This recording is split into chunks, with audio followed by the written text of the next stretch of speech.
Good day, everyone. Welcome to our lesson for today. And this is about the standard normal distribution and the Z table.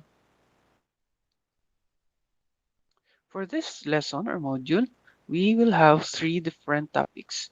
The first one is the normal curve. So we'll be discussing what is a normal curve or a normal distribution curve. The second topic will be about the standard normal distribution. In this topic, we will discuss how to standardize a value, and the last topic will be the standardized normal distribution.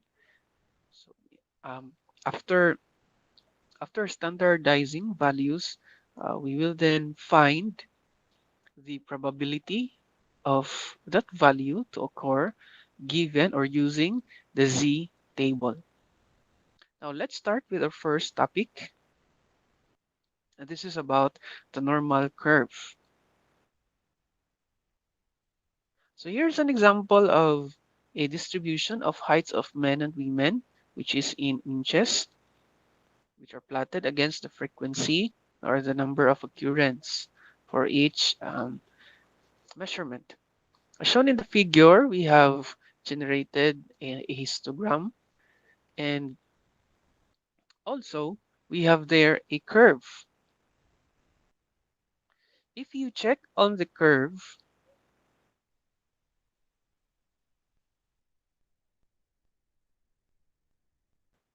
so if you check on the curve, you have there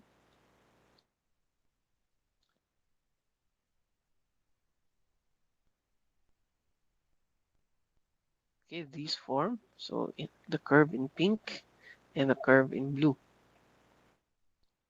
Now this curve is generated based on our data set. Now the curve represents the behavior of or characteristics of our distribution. Later on, we will know that um, these type of curves are actually the normal curves. So here's an example of a normal curve or what we call the bell curve.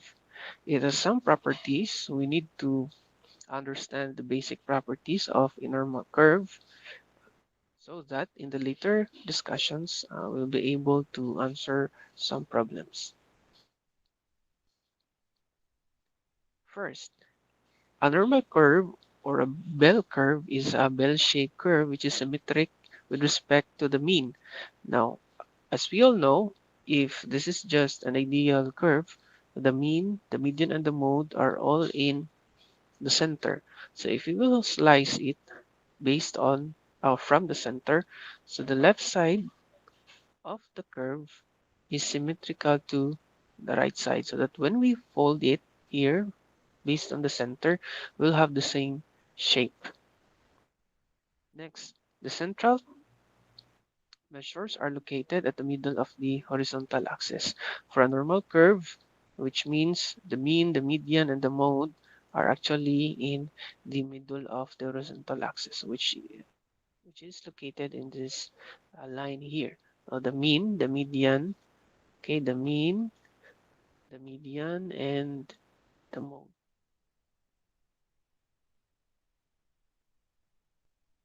The third property, as the normal curve approaches or starts at the horizontal line, okay, it is a symptom. The normal curve is asymptotically or asymptotic to the horizontal axis. When we say asymptotic, it approaches the horizontal axis, but it will never touch it. So it's almost at the horizontal axis, but it will never touch the horizontal axis. The last property is that the total area of the normal curve is equal to 1. So if we measure this total area here, so that should be equal to 1. Now, as shown in the figure, actually these are not yet normalized. Later on, we will be discussing how to normalize the curve. Now, another trivia is that um, the total area is equivalent to the probability of the normally distributed random variable. So after normalizing it, we can then calculate the probability of certain values to occur.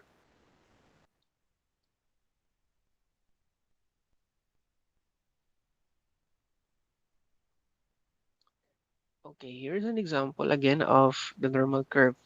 Now, let's take note of um, the variables. We have here mu and sigma. And if these are the values which are in our x-axis, mu represents the mean and sigma represents the standard deviation. If you recall in our previous topic, we used the variables x bar and s to represent the mean and the standard deviations respectively. You have to take note that those are measurements of samples, while mean and standard deviations denoted by Greek letters are measurements of population. And recalling the definition of the standard deviation, now it tells us how the value spread from the mean. So you have here, if the middle part here is our mean, so we have +1 standard deviation away from the mean, +2, +3, or -1, -2, and -3, and so on. Then here we know that our mean is the average of all values. So we will add all of the values. If we have different x, now we will add all of the x's and divide them by n, or the number of values given. So to get the sigma, or the standard deviation, that will be the summation of the quantity of x minus mu quantity squared divided by n. Take note of this formula. So again, the standard deviation, the population standard deviation is equal to the summation of the square of x minus mu all over n.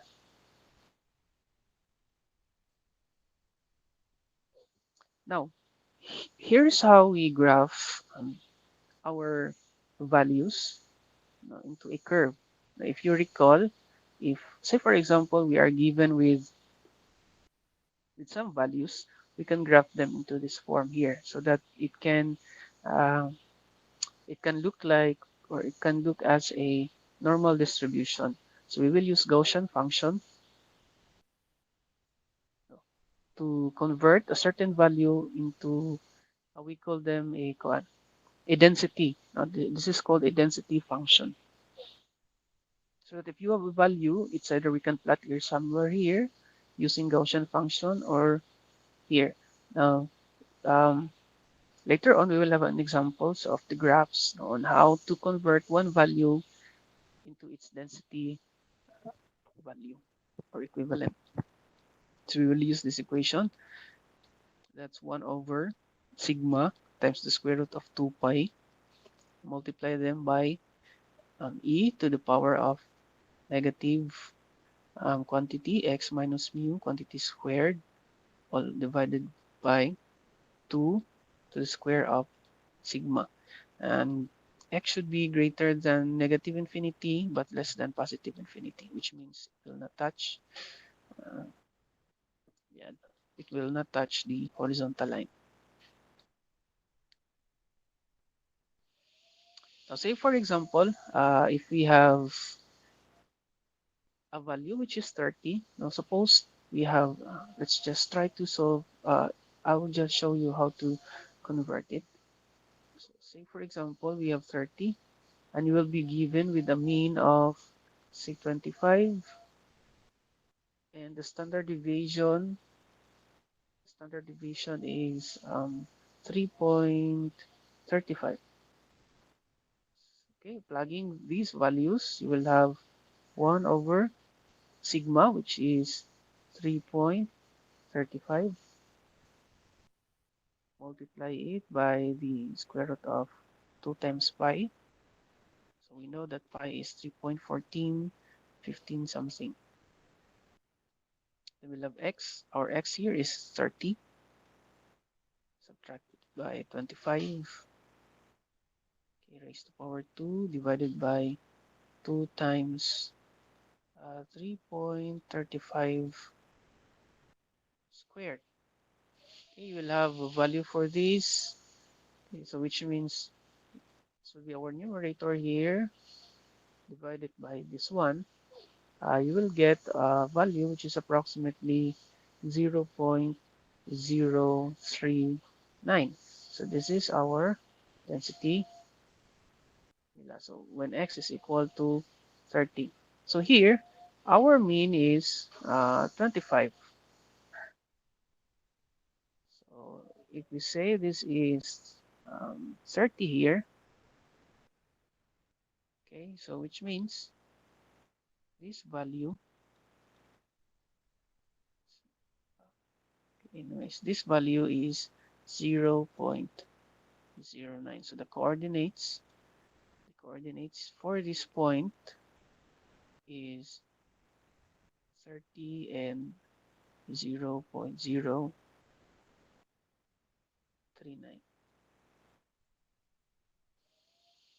Okay, so that's how we convert or we get the density of a certain value. Then if for each given value, so if you have 10 given x's, then you will have to convert them into an f of x, or using the Gaussian function, then you can plot there the curve.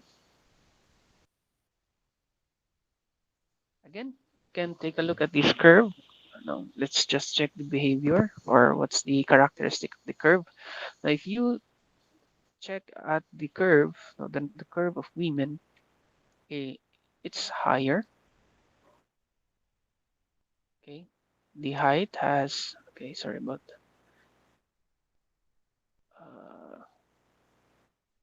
Okay, okay, the height of the women is larger or greater compared to the height for men. However, if you check the spread, okay, if you check the spread of this curve here, you will notice that the spread is much lesser compared to the men. So we can say that if the height of the, the curve is higher, we can assume that its spread is lower or lesser. And if its height is lesser, so we can expect that the spread is much larger compared to the other. So that's the behavior of a normal um, curve.